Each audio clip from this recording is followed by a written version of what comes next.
Monk बांची के body के आसपास बुद्धा रेस चमकने लगे और उसके मसल्स फूलकर लगभग 36 यार्ड्स बड़े हो गए। उसके हाथ का 9 रिंग्ड मंक स्टाफ भी बड़ा और लंबा हो गया और वो एक बड़े बुद्धा के पीछे खड़े चमकते हुए सूरज जैसा लग रहा था।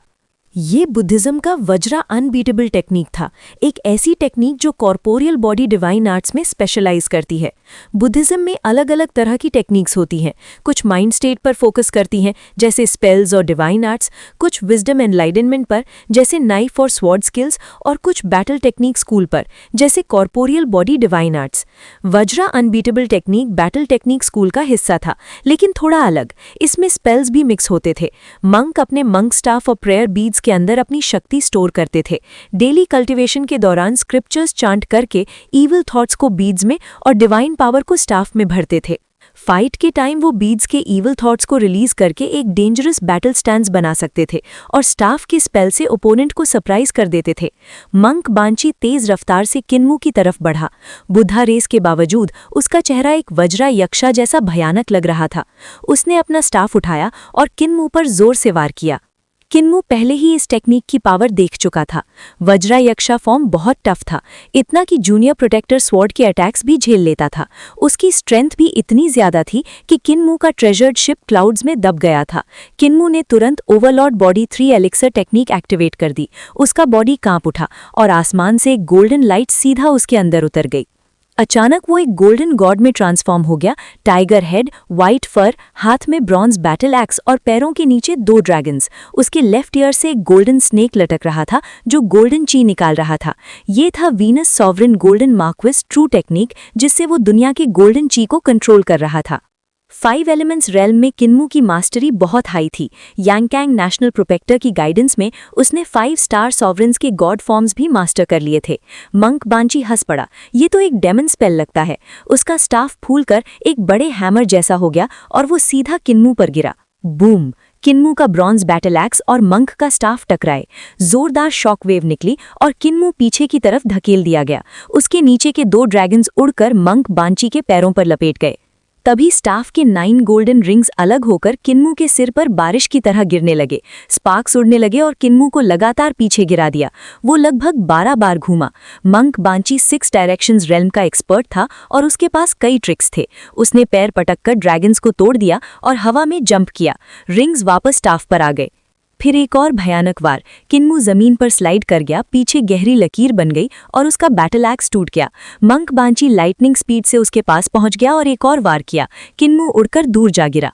स्टाफ वाइब्रेट कर रहा था और 9 रिंग्स ने उसके चेस्ट पर टक्कर मारकर उसे 300 यार्ड्स दूर फेंका, जहां ट्रीज टूट गए। सुमेरु मुद्धा तुत। मंक ने मंत्र चैंट किया और जमीन पर हाथ मारा। जमीन कांप उठी, ट्रीज गिर गए और एक ह्यूज हैंडप्रिंट बन गया। उसके ऊपर माउंट सुमेरु का इल्यूजन और घूमते हुए बुद्धिस्ट रून्स दिखने लगे। अमिताभा डीमन को फाइनली खत्म कर दिया। वो शांति से खड़ा होकर बो करने लगा और बोला कि वो किन्मू के लिए सूत्र पढ़ेगा, लेकिन तभी उसके बाल खड़े हो गए। जमीन फट गई और गोल्डन ची स्पाइक्स आसमान की तरफ शूट करने लगे। मंक बांची ने तुरंत रिएक्ट किया और अपने स्टाफ से उन स्पाइक्स को तोड़ दिया। माउंट सुबेरू का इल्यूजन टूट गया और गोल्डन ची एक ह्यूज स्वॉर्ड लाइट में बदल गई, 30 यार्ड्स लंबी। क्लैंग! स्वॉर्ड उसके चेस्ट में घुस गई। पेन के बावजूद उसने अपने प्रेयर बीड्स एक्टिवेट किए। बीड्स से बुद्धिस्ट रून्स निकले और स्वॉर्ड को लॉक करके रोक दिया। तभी एक पानी की रोशनी चमकी। किन्मू वापस आया, इस बार वाटर मार्क्विस मर्क्यूरी सॉवरेन के फॉर्म में। आदमी का सिर और सांप का बॉडी, हाथ में ट्राइडेंट। उसने ट्राइडेंट से अटैक किया और एक जायंट वेव उठ गई जो एक ह्यूज हैंडप्रिंट बनकर मंक बांची पर गिर पड़ी। मंक बांची ने ब्लॉक किया, लेकिन पावर इतनी ज्यादा थी कि वो हवा में उछल गया। ट्राइडेंट उसके चेस्ट में घुस गया और एक 3 हेडेड ड्रैगन बनकर उस पर क्रैश हो गया। बूम! वेव और ड्रैगन ने उसे जमीन में दबा दिया। एक बड़ा क्रेटर बन गया, लेकिन मंक बांची फिर भी खड़ा हो गया। उसने देखा एक और टेरिफाइंग फॉर्म आ रहा था। बुल हेड, ह्यूमन बॉडी, पैरों के नीचे फायर ड्रैगन्स। उसके फॉरहेड के बीच में एक आई खुला और फायर बीम लाइटनिंग की तरह आई। मंक बांची ने ब्लॉक किया, लेकिन उसकी 2 उंगलियां कट गईं। अब वो सीरियस हो गया। उसने अपना स्टाफ टाइट पकड़ा जो माउंटेन जैसा बड़ा हो गया और सामने स्मैश करने के लिए आगे बढ़ा। साथ ही उसने अपना दूसरा हाथ मुद्रा में लाकर अटैक लॉन्च किया। जमीन पर गिरते ही महसूस कर रहा था कि उसके हर एक लिम्ब और हर एक हड्डी में तेज दर्द हो रहा था। वो इतना हर्ट था कि लगातार ठंडी सांसें भर रहा था। मॉन्क बैंशी की वज्रा अनबीटेबल टेक्निक ने उसकी बॉडी को इतना हार्ड बना दिया था कि स्पिरिट वेपन्स भी उसे डैमेज नहीं कर पा रहे थे। हर तरह की डिवाइन आर्ट्स बेकार हो गए थे, इसलिए किन्मू के लिए उससे लड़ना बहुत मुश्किल हो गया था। ऊपर से मॉन्क बैंशी के अटैक्स की पावर भी कमाल की थी। उसने किन्मू की स्किन और फ्लैश तक चीर दी थी। सबसे डेंजरस थे वो 9 गोल्डन हूप्स। उन्होंने लगभग किन्मू का सर तोड़ ही दिया था। लेकिन मॉन्क का अटैक स्टाइल सिंपल था, इसी वजह से आखिर में वो किन्मू के हाथ से मर गया। 6 डायरेक्शंस रेल्म के डिवाइन आर्ट्स प्रैक्टिशनर्स वाकई स्ट्रांग होते हैं, इन्हें अंडर एस्टिमेट नहीं कर सकता। किन्मू ने अपने फोरहेड पर सूजन को छुआ और फिर से ठंडी सांस ली। उसने तुरंत Overlord body 3 Alexa technique activate करके अपनी ची और ब्लड को सर्कुलेट किया ताकि बॉडी में क्लॉटिंग ना हो। उसकी 2 रिब्स टूट चुकी थीं और उसकी बैक भी बुरी तरह इंजर्ड थी। ये सब मॉन्क बैंशी के सुमेरु मुद्रा के अटैक की वजह से हुआ था। ये टेक्निक हीलिंग के लिए काफ़ी इफ़ेक्टिव थी, लेकिन फिर भी स्पिरिट पिल्स और रेयर मेडिसिन्स जैसी पावरफुल नहीं थी। अच्छा ये था कि उसकी इंजरीज फेटल नहीं थी। पहले विलेज वापस चलता हूँ, इंजरीज हील कर लेता हूँ, फिर डेविल एप को ढूंढूंगा। किन्मू ने अपनी टूटी रिब्स को वापस सेट किया और मॉन्क की डेड बॉडी वहीं छोड़ दी। ग्रेट रूइंस में डेड बॉडीज को बरी करने का कोई रूल नहीं था। जल्दी ही वाइल्ड बीस्ट्स खून की स्मेल से अट्रैक्ट हो जाएंगे और कॉप्स को खा जाएंगे। शायद सिर्फ बोन्स बचेंगे, या शायद वो भी नहीं। किन्मू विलेज वापस आया और हर्ब गार्डन से कुछ स्पिरिट हर्ब्स तोड़ लिए।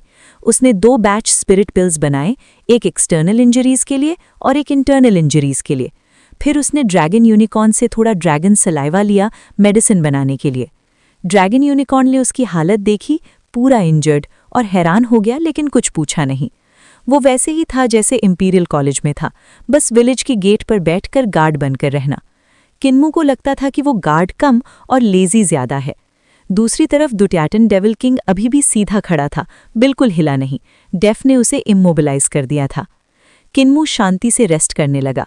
रात हो गई, लेकिन डेफ वापस नहीं आया और ना ही बाकी विलेजर्स। अगले दिन भी कोई वापस नहीं आया। किन्मू के लंग्स अभी भी दर्द कर रहे थे, इसलिए वो प्रॉपर्ली सांस नहीं ले पा रहा था, लेकिन रिब्स और बैक की इंजरीज काफ़ी हद तक हील हो चुकी थीं। अगर लंग्स को जल्दी ठीक करना है तो स्टीम थेरेपी बेस्ट होगी, ताकि मेडिसिन का इफेक्ट सीधा लंग्स तक जाए।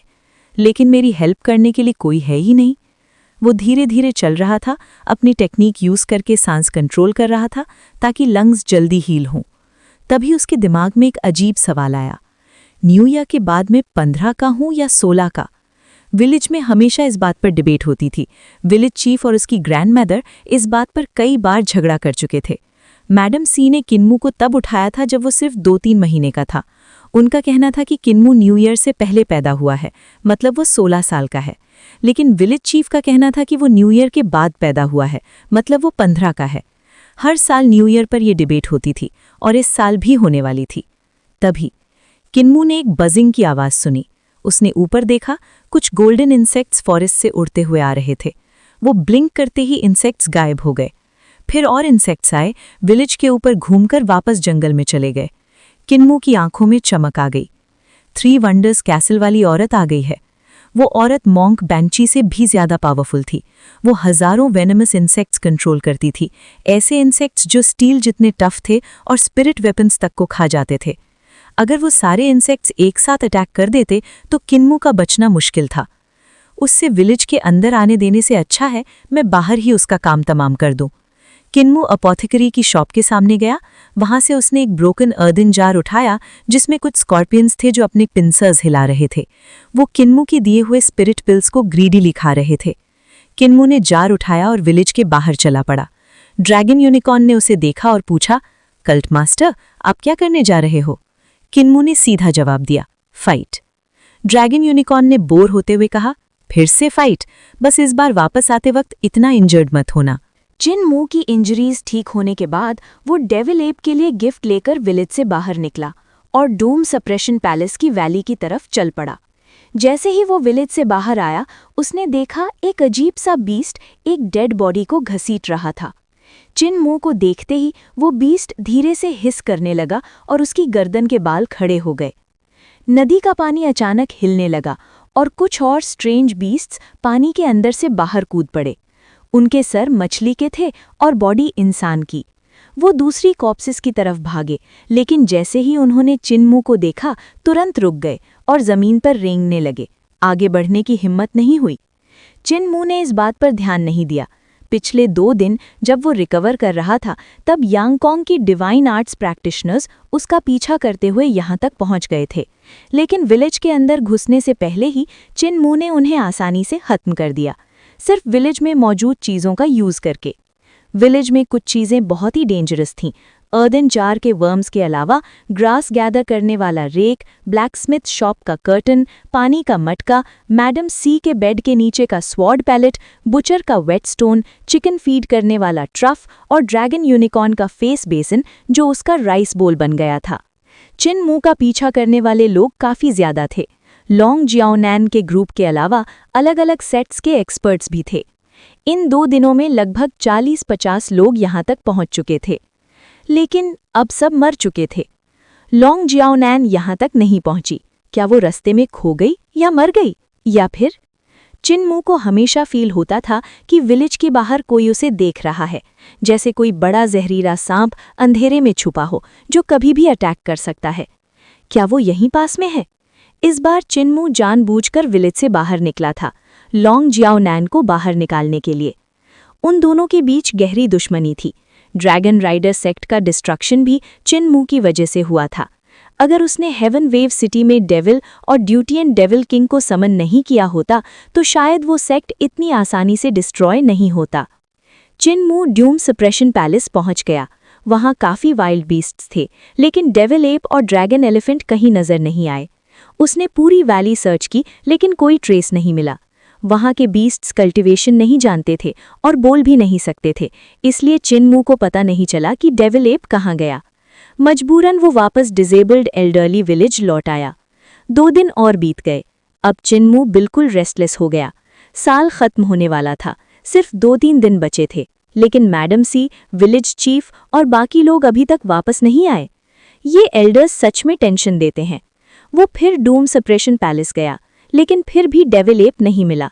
उसकी बेचैनी और बढ़ गई। फैटी लॉन्ग, उठो। चिन्मू ने अपना सामान रेडी किया, इंसेक्ट्स और हैंड ड्रैगन्स को खाना दिया, फिर ड्यूटियन डेविल किंग के बॉडी पर लगा फिक्स्ड वर्ड हटा दिया। उसने ड्रैगन यूनिकॉर्न को बुलाया।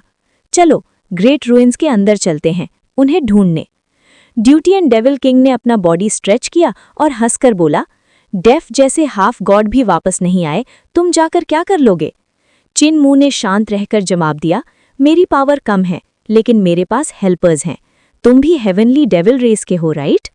ड्यूटियन डेविल किंग घमंड से बोला, तो तुम मेरी पावर बोरो करना चाहते हो। अगर तुम मुझे अच्छा ट्रीट करोगे तो मैं हेल्प कर सकता हूँ, लेकिन तुमने मुझे बिना वजह मारा, मुझे पसंद नहीं आया। पहले मुझे खुश करो। चिन्मू ने क्यूरियस होकर पूछा, कैसे खुश करूं तुम्हें लॉर्ड डेविल किंग? ड्यूटियन डेविल किंग एक्साइट हो गया, लेकिन तुरंत रुक गया। उसे याद आ गया कि अगर उसने अपनी यूजुअल डिमांड बोली तो उसे खुद ही घुटनों पर गिरकर टो लिकिंग वाली बात कहनी पड़ेगी। चिन्मू ने सीधा डील रखा, अगर तुम मेरी हेल्प करोगे उन्हें ढूंढने में तो मैं तुम्हें फ्री कर दूंगा। ड्यूटियन डेविल किंग की आंखें चमक उठीं। डील? डील। चिन्मू ने सब रेडी किया और ड्रैगन यूनिकॉर्न पर चढ़कर विलेज से बाहर निकल गया। वो नदी के ऊपर ऊपर आगे बढ़ने लगा।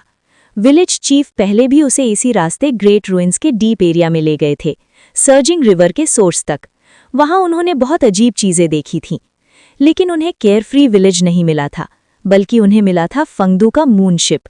उस मूनशिप ने चिन्मू के गले में लटके येट पेंडेंट को खींच लिया था, जिसकी वजह से वो वहां पहुंच गया था।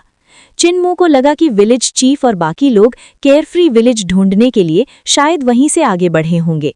शायद उन्होंने कुछ क्लूज छोड़े होंगे। ड्रैगन यूनिकॉर्न तेज था, लेकिन विलेज चीफ के सामने स्लो ही लगता था।